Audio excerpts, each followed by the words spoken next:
को वापस से वो निकालने के लिए आता है। तो सबसे पहली विशेषता परमात्मा किसको कहे तो परमात्मा सर्वोपरि है, जन्म मरण पाप पुण्य के चक्र से वो बाहर है। दूसरी विशेषता परमात्मा किसको कहे तो परमात्मा सर्वज्ञ है। परमात्मा के अंदर पूरा ज्ञान है, अधूरा ज्ञान नहीं है। और किसी के पास अधूरा ज्ञान है तो उसको हम परमात्मा नहीं कह सकते। परमात्मा सत्ता मतलब कंप्लीट ज्ञान। ज्ञान में क्या ज्ञान? आत्मा का ज्ञान, परमात्मा का ज्ञान, इस सृष्टि चक्र का ज्ञान, इसके आदि मध्य अंत के बारे में जिसको मालूम हो उसको हम कहेंगे परमात्मा। तो परमात्मा सर्वज्ञ है, अर्थात वो सब कुछ जानने वाला है। अधूरे ज्ञान रखने वाले को हम कतई भी परमात्मा नहीं कह सकते हैं। तो परमात्मा हम उसको कहेंगे। तीसरी विशेषता, परमात्मा सर्वोच्च होगा, सबसे टॉप वाला। नीचे वाले को हम परमात्मा नहीं कहेंगे। एक ऊपर वो सत्ता जो पूरे संसार को चला रहा हो उसी को हम क्या कहेंगे? परमात्मा कहेंगे। परमात्मा अर्थात सर्वोच्च सत्ता होनी चाहिए। ठीक है। परमात्मा ज्ञान का सागर होगा, गुणों का भंडार होगा। जिसके अंदर गुण भी सीमित है उसको भी हम परमात्मा नहीं कह सकते। परमात्मा के अंदर गुण भी असीमित होंगे। परमात्मा वो होगा जो सदा दाता है, देने वाला है। लेने वाले को हम देवता कहते हैं, है ना। देने वाले को वैसे हम देवता कहते हैं, लेकिन परमात्मा तो वो भी नहीं, वो तो सागर है देने में। देवता थोड़ा थोड़ा देते हैं सबको, लेकिन भगवान जो ईश्वरीय सत्ता है वो दिल खोल करके सबको देते हैं। तो वो दाता है, सागर है, उसी को हम परमात्मा कहेंगे, है ना। तो इस प्रकार से विशेषता कुछ है जिसको ही हम, जिसके अंदर ये विशेषता मिल जाए उसको आप परमात्मा स्वीकार कर लेना। और परमात्मा सर्व धर्म मान्य भी होगा। ऐसा नहीं कि हम जो कह रहे हैं हिंदू वो राइट है, नहीं। जिसको सभी धर्म की आत्मा स्वीकार करे, जिस सत्ता को, वो सत्ता परमात्मा है। क्योंकि हम सब बच्चे हैं, हम सब बच्चे जिसको मानते हैं वो परमात्मा है। कोई किसी को मान रहा है, कोई किसी को मान रहा है, ऐसा नहीं। हम धरती में जितनी भी आत्माएं रहती हैं वो जिसको माने, है ना, वो परमात्मा है। मतलब परमात्मा सर्व धर्म मान्य है। सब धर्म में परमात्मा की, है ना, मान्यता है। हम भगवान को ज्योति के रूप में मानते हैं, इसलिए ज्योतिर्लिंग बनाया हमने। क्रिश्चियन धर्म में गॉड इज लाइट कहते हैं, वहां पर लाइट की मान्यता है वहां पर। यहाँ हम ज्योति कहते हैं और क्रिश्चियन धर्म में भगवान को वो लाइट कहते हैं कि भगवान एक प्रकाश है, गॉड इज लाइट। और मुस्लिम धर्म में हम देखें तो वो कहते हैं नूरे इलाही, परमात्मा को नूर कहते हैं। नूर का मतलब भी प्रकाश ही होता है। तो हम ज्योति कह रहे हैं, कोई लाइट कह रहे हैं, कोई नूर कह रहे हैं, पर इशारा उसी की तरफ है। और साईं बाबा क्या कहते हैं? सबका मालिक एक, बहुत सारे मालिक नहीं है, हम सबका जो मालिक है, धरती पर हम रह रहे हैं, है ना। इंसानियत हमारा धर्म है और हमारा पिता हम सबका एक है, वो शिव परमात्मा है, निराकारी सत्ता। ये जरूर याद रखना, आपको कुछ याद रहे ना रहे, बस इतना सा याद रखना कि वो परमात्मा ज्योति स्वरूप है। और सबसे बड़ी बात, अपने आप को पहचानना भी जरूरी है। तो खुद के ऊपर खुद का भी पक्का कर ले कि मैं कैसी हूँ, मैं आत्मा हूँ और मैं आत्मा भी सितारा ही हूँ। मुझ में और मेरे पिता में अंतर नहीं है, अंतर मात्र गुणों में है। परमात्मा गुणों के सागर है और मैं आत्मा गुण स्वरूप हूँ। मैं आत्मा भी सितारा हूँ, परमात्मा भी सितारा है।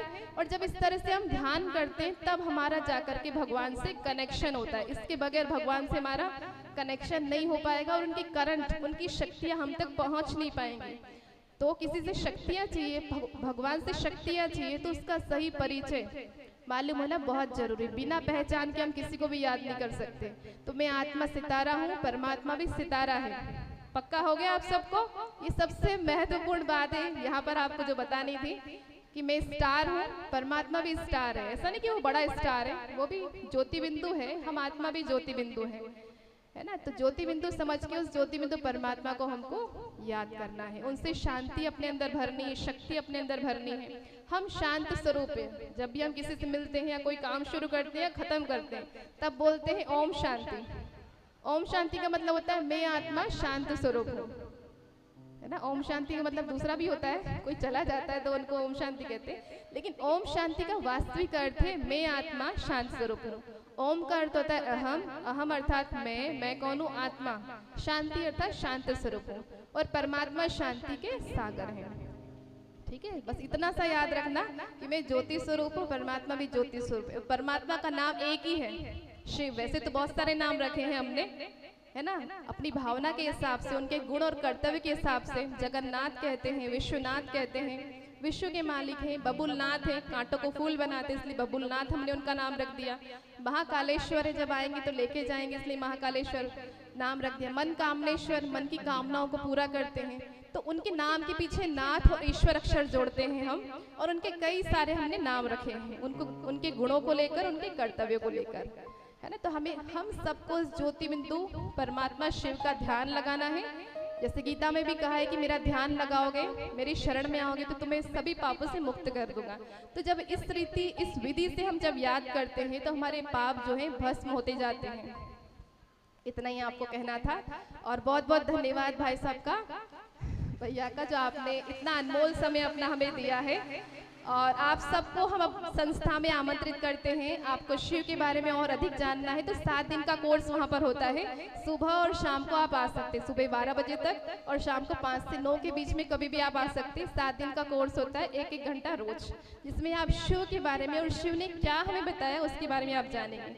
वो परमात्मा सत्ता धरती पर आकर अपना कार्य कर रही है। परमात्मा को आए हुए 88 वर्ष पूरे हो चुके हैं और भगवान का प्लान है 100 साल का।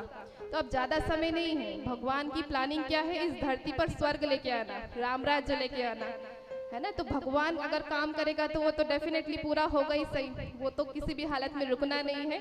तो उनका काम बस पूरा होने ही वाला है, तो क्यों ना हम सब भी उसमें सहयोगी बन जाएं, मददगार बन जाएं, है ना। और वो क्या देना चाहता है वो सब कुछ हम उनसे ले लें। ऐसा ना हो कि वो चला जाए और बाद में हमें मालूम चले।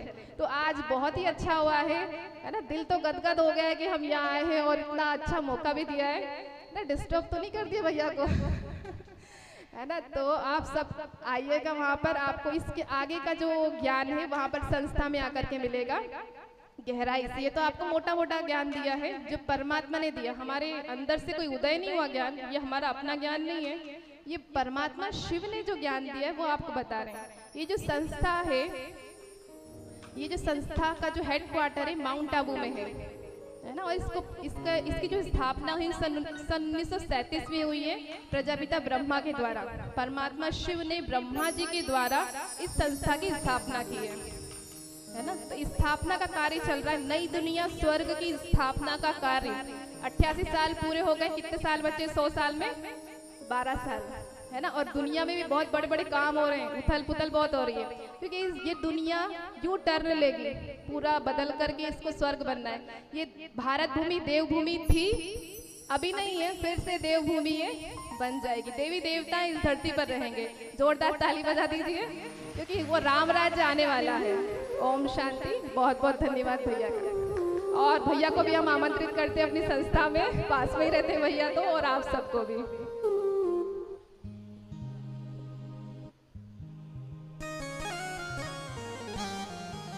अहोभाग्य हमारे, एक बार जोरदार तालियां हमारी पूज्य दीदियों के लिए, क्योंकि ये पथ भी त्याग और समर्पण का है।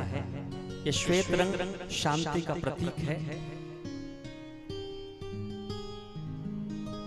ये रास्ता भी शिव के पास ही जाता है, और इनकी जो पाठशाला है उसमें भी केवल शिव तत्व का वर्णन